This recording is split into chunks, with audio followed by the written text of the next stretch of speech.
Who's ready for that book haul? So I've already posted a book haul this month, and that was my pre-winter break wrap up book haul, which showed a couple of books that I got in the first half of the month, but I have accumulated some more. So let's just go ahead and do a full-fledged December book haul and talk about these things. Because this year I actually got books for Christmas, which is a shock because I never get books for Christmas. I know, I don't understand either. So let's just discuss the things that I have pronto.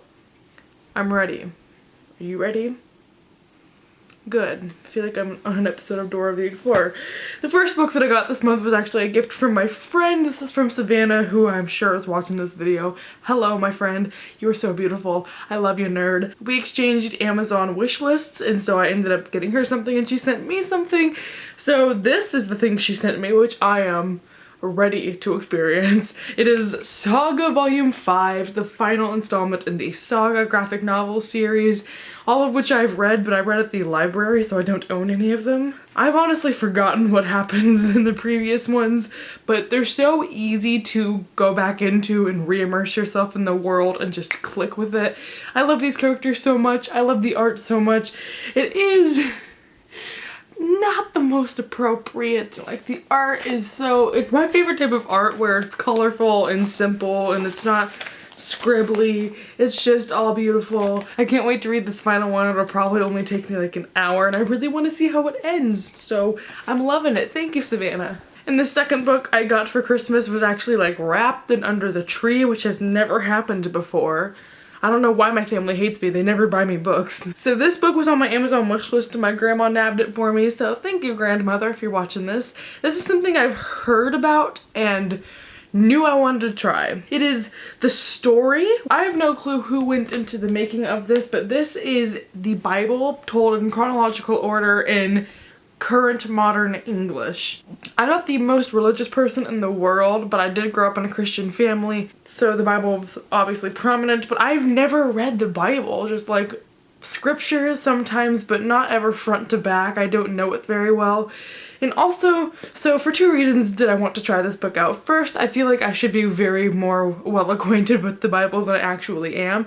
And second, I am an English major, and so all the time in school when we're studying stuff, my teacher will be like, that's an allusion to the Bible. And I'm like, source? Like, I don't know any Bible stories and it's kind of embarrassing. So I did want to read this, just kind of get some more knowledge under my sleeve. Hopefully now that it's in chronological, easy to understand terms, it will be fun to read. Because I've tried reading the Bible front to back before and I think I got like halfway through Genesis before I threw in the towel. So hopefully this will be interesting. Okay, next, all the rest of the books I have are classics. So you know, feminism? These are literally all feminist literature. Beautiful. So I went to Half Price Books twice, once with my friend and once with my father. So the first time I went there with my friend, I just picked up some feminist literature from authors that I've been hearing about, and I'm excited to read these. So the first, I went to the Virginia Woolf section and I was like, I need that, I need that, I need that, I need that. And so I ended up just grabbing Mrs. Dalloway and then A Room of One's Own. I know that Mrs. Dalloway is fiction. I'm not sure what it's about. I've had a friend read it. I actually really do like this cover. It's just, this is a nice edition, and I've never read Virginia Woolf before, so that makes me really excited. And this one I did not know is actually non-fiction. This is an essay about women and writing. Virginia Woolf imagines that Shakespeare had a sister equal to Shakespeare in talent, equal in genius, but whose legacy is radically different. This imaginary woman never writes a word and dies by her own hand, her genius unexpressed. If only she had found the means to create, argues Woolf, she would have reached the same heights as her immortal sibling. In this classic essay, Virginia Woolf takes on the establishment using her gift of language to dissect the world around her and give voice to those who are without. Her message is simple: women must have a fixed income and a room of their own in order to have freedom to create. So it is about women and writing and jobs and there being an imbalance between men and women. I've already read the first page of this and it was just beautiful. Cannot wait to read the rest of it. And the last book I bought while I was at Half Price Book with Half Price Book. Just one book, half price. This is The Handmaid's Tale by Margaret Atwood. This is like, if you go to the Goodreads page for feminist literature, this is the #1 book on that list. So obviously I knew I had to read it. I don't know how I'm gonna feel about this one. I don't know what it's about, but I've heard the name Margaret Atwood for a very long time, have never read her, have no idea who she is. So hopefully this will just be very enlightening, fast, fun, makes me think. That's all I'm looking forward to. The last book I bought because I previously had borrowed it from a friend and I wanted my own copy. This is one of my new favorite books of all time, going on the favorites list of the year. Just beautiful. Just beautiful. And this book is The Awakening by Kate Chopin. If you have never read this book or The Story of an Hour or anything by Kate, enlighten yourself. She is the most gorgeous author I've read.